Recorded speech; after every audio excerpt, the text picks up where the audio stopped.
ಹೊಸಕೋಟೆ ತಾಲೂಕು ಕಚೇರಿಗೆ ವಿವಿಧ ಕೆಲಸಗಳಿಗಾಗಿ ಪ್ರತಿನಿತ್ಯ ನೂರಾರು ರೈತರು, ವೃದ್ಧರು ಹಾಗೂ ಸಾರ್ವಜನಿಕರು ಆಗಮಿಸುತ್ತಾರೆ. ದೂರದ ಊರುಗಳಿಂದ ಬರುವವರಿಗೆ ಮಧ್ಯಾಹ್ನದ ಊಟದ ಸಮಸ್ಯೆ ಎದುರಾಗಬಾರದು ಅನ್ನೋ ಉದ್ದೇಶದಿಂದ ಇದೀಗ ತಾಲೂಕು ಕಚೇರಿ ಆವರಣದಲ್ಲಿ ದಾಸೋಹ ಕುಟೀರ ಆರಂಭಿಸಲಾಗಿದ್ದು, ಹೊಸಕೋಟೆ ಯೋಜನಾ ಪ್ರಾಧಿಕಾರದ ನಿರ್ದೇಶಕ ಡಾ ಎಚ್.ಎಂ. ಸುಬ್ಬರಾಜು ಹಾಗೂ ಗಣ್ಯರು ಉದ್ಘಾಟನೆ ಮಾಡಿ ಸಾರ್ವಜನಿಕ ಸೇವೆಗೆ ಚಾಲನೆ ನೀಡಿದರು.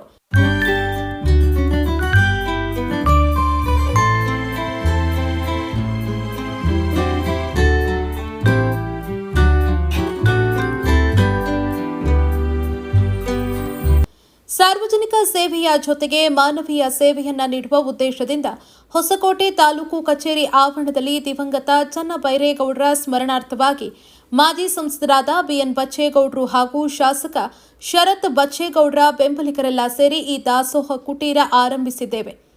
ನಮ್ಮ ಶಾಸಕರಾದ ಶರತ್ ಬಚ್ಚೇಗೌಡ ಅವರಿಗೆ ಸಚಿವ ಸಂಪುಟದಲ್ಲಿ ಸ್ಥಾನ ಸಿಗತ್ತೆ ಅಂತ ಸಾಕಷ್ಟು ಭರವಸೆಯನ್ನ ಹೊಂದಿದ್ವಿ.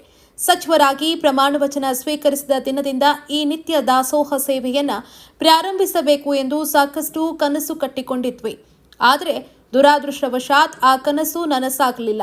ಆದರೂ ಸಹ ಇಂದು ಸೇವಾ ಕಾರ್ಯವನ್ನು ಆರಂಭಿಸಿದ್ದು, ತಾಲೂಕು ಕಚೇರಿಯ ರಜೆಯ ದಿನಗಳನ್ನು ಹೊರತುಪಡಿಸಿ ಉಳಿದ ಎಲ್ಲಾ ದಿನಗಳಲ್ಲೂ ಇಲ್ಲಿ ಮಧ್ಯಾಹ್ನದ ವೇಳೆ ಉಚಿತ ಊಟ ವಿತರಣೆ ಮಾಡಲಾಗುವುದು ಅಂತ ಡಾ ಎಚ್.ಎಂ. ಸುಬ್ಬರಾಜು ಹೇಳಿದರು. ಈ ದಿನ ಒಂದು ವಿಶೇಷವಾದ ದಿನ. ಯಾಕಂದರೆ ಇವತ್ತು ನಾಗಪಂಚಮಿ ಮತ್ತು ಶ್ರಾವಣ ಶನಿವಾರಗಳು. ದಿವಂಗತ ಈ ತಾಲೂಕಿನ ಮಾಜಿ ಶಾಸಕರು ಬಿ ಚನ್ನಬೈರೇಗೌಡ ಅವರ ಜ್ಞಾಪಕಾರ್ಥವಾಗಿ ನಮ್ಮ ಶಾಸಕರಾದಂಥ ಶರತ್ ಬಚ್ಚೇಗೌಡರು ಮತ್ತು ನಮ್ಮ ನಾಯಕರಾದಂಥ BN ಬಚ್ಚೇಗೌಡರು ಬೈರೇಗೌಡರ ಮಾರ್ಗದರ್ಶನದಲ್ಲಿ ಪ್ರತಿದಿನ ಮಧ್ಯಾಹ್ನ ಸಾರ್ವಜನಿಕರಿಗೆ ಮತ್ತು ರೈತಾಪಿ ಜನಗಳಿಗೆ 1 ಗಂಟೆಯಿಂದ 2 ಗಂಟೆವರೆಗೂ ಊಟದ ವ್ಯವಸ್ಥೆ ಮಾಡಬೇಕಂತೇಳಿ ಎಲ್ಲ ನಮ್ಮ ಬೈರೇಗೌಡರ ಸ್ನೇಹಿತರು, ನಮ್ಮ ಸದಾನಂದ ಆಗ್ಬೋದು, ನಮ್ಮ ಸುಭಾಷ್ ಗೌಡ್ರು ಆಗ್ಬೋದು, ಮತ್ತು ನಮ್ಮ ಸದಾನಂದ್ ಮತ್ತು ನಮ್ಮ ವಿಜಯ್ ಕುಮಾರ್ ಆಗ್ಬೋದು, ಮತ್ತು ನಮ್ಮ ಲಕ್ಷ್ಮಣ್ ಅವರು, ನಾವೆಲ್ಲರೂ ಸೇರಿಕೊಂಡು ಇಲ್ಲಿ ಪ್ರತಿದಿನ ಬರುವಂಥ ಮಧ್ಯಾಹ್ನದ ನಮ್ಮ ದಿವಂಗತ, ಯಾಕಂದರೆ ಅವರು ನಮ್ಮ ಚನ್ನಬೈರೇಗೌಡರು ಒಂದು ಆದರ್ಶ ಪುರುಷ ಈ ತಾಲೂಕಿಗೆ. ಯಾಕಂದರೆ ಅವರು ಹಳೆ ಕಾಲದಲ್ಲಿ ಹೊಸಕೋಟೆ ಟೌನ್ನಲ್ಲಿ ಅವ್ರು ಮಾಡಿದಂಥ, ಅವ್ರು ಶಾಸಕರಾಗಿದ್ದಂಥ ಸಮಯದಲ್ಲಿ ನಮಗೆ ಕುಡಿಯುವ ನೀರಿನ ಅಭಾವ ಇತ್ತು. ಆವಾಗ ನಮ್ಮ ಹೊಸಕೋಟೆಯಲ್ಲಿ ದೊಡ್ಡ ಬಾವಿ ತೋರಿಸಿ ಹೊಸಕೋಟೆ ಟೌನ್ಗೆ ನೀರು ಕೊಟ್ಟಂಥ ಮಹಾನಾಯಕರು. ಮತ್ತು ಶಾಶ್ವತ ಕೆಲಸಗಳೆಲ್ಲ ಯಾರಾದರೂ ಮಾಡೋರಂದ್ರೆ ಬೆಳಗನಹಳ್ಳಿ ಕುಟುಂಬದಿಂದ.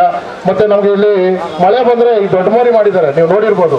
ಮಳೆ ಬಂದರೆ ಕೆಳಗಿನಪೇಟೆ ಪೂರ್ತಿ ಮುಚ್ಚೋಗ್ಬಿಡೋದು. ಅಂಥ ಕಾಲದಲ್ಲಿ ಅವ್ರು ಸ್ವಂತ ದೊಡ್ಡ ಮೋರಿ ಮಾಡಿಸಿ ಸುಮಾರು ಅದ್ಭುತವಾದ, ಮತ್ತು ಮುನ್ಸಿಪಲ್ ಹೈಸ್ಕೂಲ್ ಮಾಡಿಸಿ, ಮತ್ತು ನಮ್ಮ ಕ್ರೀಡಾಂಗಣ, ಯಾಕಂದರೆ ಹೊಸಕೋಟೆ ಟೌನ್ಗೆ ಎಂಟ್ರಿ ಆದ್ರೇ ಚನ್ನಬೈರೇಗೌಡ ಕ್ರೀಡಾಂಗಣ ಇದೆ, ಎಲ್ಲೂ ಇಲ್ಲ. ಅಷ್ಟು ಅದ್ಭುತವಾದ ಜಿಲ್ಲಾ ಕ್ರೀಡಾಂಗಣಕ್ಕಿಂತ ತುಂಬ ಚೆನ್ನಾಗಿದೆ. ಈಗ ಆ ಕ್ರೀಡಾಂಗಣಕ್ಕೆ ನಮ್ಮ ಶರತ್ ಬಚ್ಚೇಗೌಡರು 7 ಕೋಟಿ ರೂಪಾಯಿ ಅನುದಾನಗಳು ತಂದಿದ್ದಾರೆ. ಹೈಜೆನಿಕ್ ಆಗಿ ಕ್ರೀಡಾಂಗಣ ಮಾಡ್ತಾರೆ.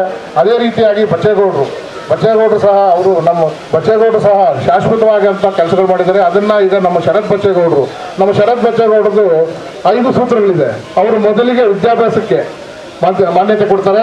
ಈ ಮೊನ್ನೆ SSLC ಎಕ್ಸಾಮ್ ಬಂದಂಥ ಸಮಯದಲ್ಲಿ ಅರಿವಿನ ಬೆಳಕು ಅನ್ನೋ ಒಂದು ಕಾರ್ಯಕ್ರಮವನ್ನು ಮಾಡಿ ಸುಮಾರು 5,000 ಜನ SSLC ಬರೆಯುವಂಥ ಮಕ್ಕಳನ್ನ ಕರೆಸಿ ಅವ್ರಿಗೆ ಯಾವ ಥರ ಎಕ್ಸಾಮು ಅವ್ರು ಪ್ರಿಪೇರ್ ಆಗಬೇಕು ಅಂತೇಳಿ ಅದಕ್ಕೆ ಸಲಕರಣೆಗಳನ್ನೆಲ್ಲ ಮಾಡಿಕೊಟ್ಟು, ಮತ್ತು ನಮ್ಮ BO ಅವರು ಪದ್ಮನಾಭ ಅವರು ನೇತೃತ್ವದಲ್ಲಿ ಮಾಡಿದ್ರು. ನಮಗೆ ಜಿಲ್ಲೆಗೆ ಫಸ್ಟ್ ಬಂತು SSLC ಎಕ್ಸಾಮ್ಗಳಲ್ಲಿ ನಮ್ಮ ವಿದ್ಯಾರ್ಥಿಗಳು. ಮತ್ತು ರಾಜ್ಯಕ್ಕೆ 7ನೇ ಸ್ಥಾನ ಬಂದು ಒಳ್ಳೆ ನಮಗೆ ಫಲಿತಾಂಶ ಬಂತು. ಅದೇ ರೀತಿಯಾಗಿ 2ನೇದು ಆರೋಗ್ಯದ ಬಗ್ಗೆ ಹೇಳ್ಬೇಕಂದ್ರೆ ಈಗ 100 ಬೆಡ್ ಹಾಸ್ಪಿಟಲ್ ಮಾಡಿಸ್ತಾ ಇದ್ದಾರೆ, ಮತ್ತು ಮಕ್ಕಳು ಮತ್ತು ತಾಯಿ ಮತ್ತು ಮಕ್ಕಳ ಹಾಸ್ಪಿಟಲ್ ಮಾಡಿಸಿದ್ದಾರೆ. ಅದೇ ರೀತಿಯಾಗಿ ಉದ್ಯೋಗ ಮೇಳಗಳು ಮಾಡಿ ಯುವಕರಿಗೆ ಉದ್ಯೋಗ ಕೊಡುವಂಥ ಕೆಲಸ ಮಾಡಿದ್ರು. ಮತ್ತು ಸ್ವಚ್ಛತೆ ಮಾಡೋಂಥ ಸ್ವಚ್ಛ ಭಾರತ ಕಾರ್ಯಕ್ರಮಗಳು ಮಾಡಿಸೋದಾಗ್ಬೋದು, ಮತ್ತು ಕುಡಿಯುವ ನೀರಿನ ಎಲ್ಲ ಅವ್ರು ಏನೇ ಮಾಡಿದ್ರು ಶಾಶ್ವತ ಅಭಿವೃದ್ಧಿ ಮಾಡೋಂಥ ಯುವ ನಾಯಕರು. ಅಂಥ ನಾಯಕರು ಅವರು ಸಚಿವರಾಗ್ತಾರಂತೇಳಿ ನಾವೆಲ್ಲ ಸ್ನೇಹಿತರು ಸೇರಿಕೊಂಡು ಅವ್ರು ಸಚಿವರಾಗಿ ದಿನಾನೇ ನಾವಿಲ್ಲಿ ಪ್ರತಿದಿನ ಬರುವಂಥ ರೈತರಿಗೆ ಮತ್ತು ತಾಲೂಕು ಕಚೇರಿಗೆ ಬರುವಂಥ ರೈತರಿಗೆ ಮತ್ತು ಸಾರ್ವಜನಿಕರಿಗೆ ಊಟದ ವ್ಯವಸ್ಥೆ ಮಾಡಬೇಕಂತೇಳಿ ನಾವು ಪ್ಲಾನ್ ಮಾಡ್ಕೊಂಡಿದ್ದೀವಿ. ಅದು ಏನಾಯ್ತೋ ಗೊತ್ತಿಲ್ಲ, ದುರದೃಷ್ಟಕರ. ಅದು ಅವರು ಸಚಿವರಾಗಿದ್ದರೆ, ಇಂಥ ನಾಯಕರುಗಳು ಸಚಿವರಾದರೆ ಮುಂದಿನ ದಿನದಲ್ಲಿ ನಮ್ಮ ರಾಜ್ಯ ಆಗ್ಬೋದು, ನಮ್ಮ ದೇಶ ಆಗ್ಬೋದು, ಇನ್ನೂ ಮೇಲ್ಮಟ್ಟಕ್ಕೆ ಹೋಗ್ಬೋದು. ಯಾಕಂದರೆ ದೂರದೃಷ್ಟಿ ನಾಯಕರನ್ನ ಸಚಿವರನ್ನಾಗಿ ಮಾಡಬೇಕಾಗಿತ್ತು. ಅದೇನಾಯ್ತು ಅಂತ ಗೊತ್ತಾಗಲಿಲ್ಲ. ಅದೊಂದು ನಮಗೆ ದುರಂತ ಹೇಳ್ಬೇಕಂದ್ರೆ. ಮುಂದಿನ ದಿನಗಳಲ್ಲಾದರೂ ಹೈಕಮಾಂಡ್ ಗಮನದಲ್ಲಿ ಇಟ್ಕೊಂಡು ಒಳ್ಳೆ ಸಚಿವ ಸ್ಥಾನ ಕೊಡಬೇಕಂತೇಳಿ ಕೇಳ್ಕೊಳ್ತಾ, ಈ ದಿನ ಅವರ ಹೆಸರಿನಲ್ಲಿ ನಮ್ಮ ಚನ್ನಬೈರೇಗೌಡರ ಜ್ಞಾಪಕಾರ್ಥವಾಗಿ ಎಲ್ಲ ನಾವು ನಾಯಕರುಗಳು ಸೇರ್ಕೊಂಡು ಇಲ್ಲಿ ಪ್ರತಿದಿನ ಮಧ್ಯಾಹ್ನದ ಊಟದ ವ್ಯವಸ್ಥೆ ಮಾಡಿದ್ದೀವಿ. ಈಗ ಶಾಸಕರು ಬರಬೇಕಾಯಿತು, ಅವರೊಂದು ದೇವಸ್ಥಾನದ ಕಾರ್ಯಕ್ರಮ ಇರೋದ್ರಿಂದ ಊಟದ ಸಮಯ ಮುಗಿತಾ ಇದೆ. ಆದ್ದರಿಂದ ಈಗ ನಾವು ಪ್ರಾರಂಭ ಮಾಡ್ತಿದ್ದೀವಿ. ಇನ್ನೊಂದು ದಿನ ಶಾಸಕರು ಬಂದು ಇದಕ್ಕೆ ಚಾಲನೆ ಕೊಡ್ತಾರೆ ಅಂತ ಹೇಳ್ತಾ ಎಲ್ಲರೂ ಇದನ್ನು ಸದುಪಯೋಗ ಪಡ್ಕೋಬೇಕು. ನಮ್ಮ ಶಾಸಕರಿಗೆ ನಾವು ಹೃದಯಪೂರ್ವಕ ಅಭಿನಂದನೆ ಸಲ್ಲಿಸಿ ಈಗ ಕಾರ್ಯಕ್ರಮವನ್ನು ಪ್ರಾರಂಭ ಮಾಡ್ತೀವಿ. ಎಲ್ಲ ಇಲ್ಲಿ ನಿರ್ದಿರ್ತಕ್ಕಂಥ ಈ ಉದ್ಘಾಟನೆ ನಮ್ಗೆ ಇನ್ನೊಂದು ವಿಶೇಷ ಏನಾಯ್ತು ಅಂದರೆ ಮಾಜಿ ನಮ್ಮ ಜಿಲ್ಲಾ ಪಂಚಾಯತ್ ಅಧ್ಯಕ್ಷರು ರಾಜಣ್ಣ ಅವರು ಬಂದವರು ಉದ್ಘಾಟನೆ ಮಾಡಿದ್ರು. ಅವರಿಗೆ ಹೃದಯಪೂರ್ವಕ ಅಭಿನಂದನೆಗಳು ಸಲ್ಲಿಸ್ತೇವೆ. ಮತ್ತು ಅವರು ಈಗ ನಮ್ಮ 5 ಗ್ಯಾರಂಟಿಗಳ ಅಧ್ಯಕ್ಷರು ಜಿಲ್ಲಾ ನೋಡಿ ಅವ್ರ ಕೈಯಲ್ಲೇ ಉದ್ಘಾಟನೆ ಆಯಿತು. ಅದೊಂದು ನಮಗೆ ಸಂತೋಷಕರ ಅಂತ ಹೇಳಿ ಈ ಕಾರ್ಯಕ್ರಮಕ್ಕೆ ಆಗಮಿಸ್ತಕ್ಕಂಥ ಎಲ್ಲ ನಮ್ಮ ಆತ್ಮೀಯರಿಗೆ, ಎಲ್ಲ ನಮ್ಮ ನಾಯಕರುಗಳಿಗೆ, ನಮ್ಮ ಟೌನ್ ಬ್ಯಾಂಕ್ ಅಧ್ಯಕ್ಷರಾದಂಥ ನಮ್ಮ ಮಂಜಣ್ಣ ಅವರಿಗೆ, ನಮ್ಮ ಕಿರಣ್ ಅವರಿಗೆ, ಮುರಳಿ ಅವರಿಗೆ, ನಮ್ಮ ಹರೀಶ್ ಪಾಲು, ಮಂಜು, ಎಲ್ಲರೂ ಇಲ್ಲಿ ನೆರೆದಿರ್ತಕ್ಕಂಥ ಎಲ್ರಿಗೂ ನಾನು ಹೃದಯಪೂರ್ವಕ ಅಭಿನಂದನೆ ಸಲ್ಲಿಸಿ ಈಗ ಕಾರ್ಯಕ್ರಮ ಪ್ರಾರಂಭ ಮಾಡ್ತೀವಿ. ಜೈ ಭೀಮ್, ಜೈ ಜಾಂಬವ. ತಾಲೂಕು ಕಚೇರಿಗೆ ದೂರದ ಗ್ರಾಮಗಳಿಂದ ಬರುವ ಅನೇಕ ರೈತರು ಹಾಗೂ ವೃದ್ಧರು ತಮ್ಮ ಕೆಲಸ ಮುಗಿಯುವವರೆಗೂ ಕಾದು ಕುಳಿತುಕೊಳ್ಳಬೇಕಾದ ಪರಿಸ್ಥಿತಿ ಇರುತ್ತದೆ.